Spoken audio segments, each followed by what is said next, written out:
Tinapay mula sa langit. A daily morning devotion with CRC family.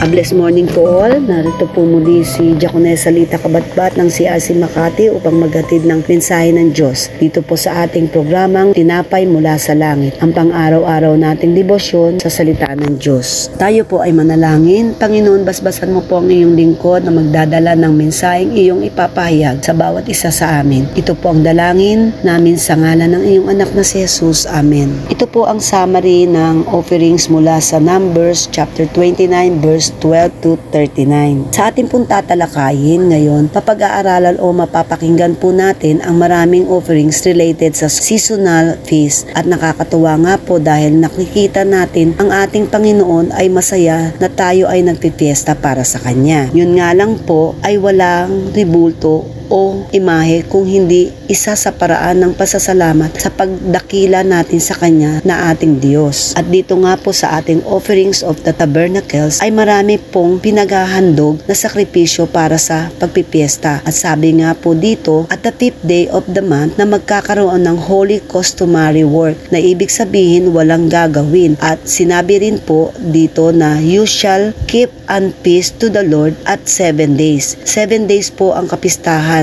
At sa unang araw po, sinabi dito, you shall present offerings made by fire as a sweet aroma to the Lord. At sa unang araw po, mag-aalay ng 13 bulls, 2 rams, and 14 lambs in the first year. They shall be without blemish, and their grain offerings and shall be fine flour mixed with oil, 3/10 of ephah for each 13 bulls. At dito rin po ay nagpatuloy ang kapistahan mula sa 15th day of the month, mula sa unang araw hanggang sa umabot po sa 7 days of peace, ay patuloy silang nag-alay ng mga susunuging hayop tulad ng mga bulls, rams at mga lambs na may iba't ibang dami o bilang bawat araw, at mga drinks offerings, at sa panghuli ay laging may malusog na guya as a sin offering. At pagdating nga po ng ika-8 araw, dito po ay nagkaroon ng sacred assembly. Ito po ang isa sa pinakamahalagang araw na nabanggit po dito. You shall do no customary work. You shall present a burnt offering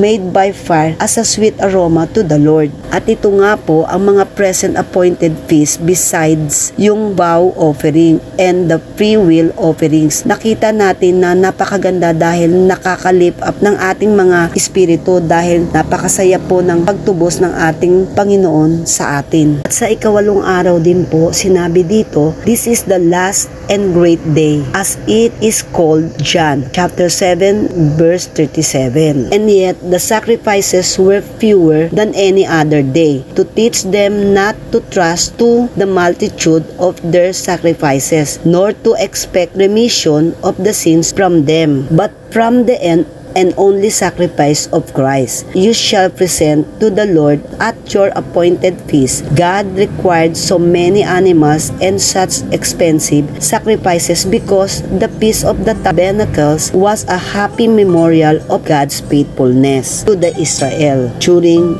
the Exodus. The sacrifice of so many animals is a demonstration of the riches of God's provision to them through the years in the wilderness. Napakabuti po talaga ng ating Panginoon. At sa ating pong pagtatapos, tayo po ay muling manalangin. Lord, muli nagpapasalamat po kami sa kaunawaan ng aming pag-aaral sa pamamagitan ng iyong salita, sa pag-aalay para sa kapistahan na iyong kinalulugdan. Ito po ang aming dalangin sa ngalan ng iyong anak na si Jesus. Amen. Salamat po muli sa inyong mga kapatid. Samahan niyo po kami muli sa ganitong oras, 5:30 AM ng umaga, same channel sa CRC Family, at patuloy niyo po itong share sa inyong mga mahal sa buhay at mga kaibigan upang sila rin po ay mapagpala. Salamat po. To God be all the glory.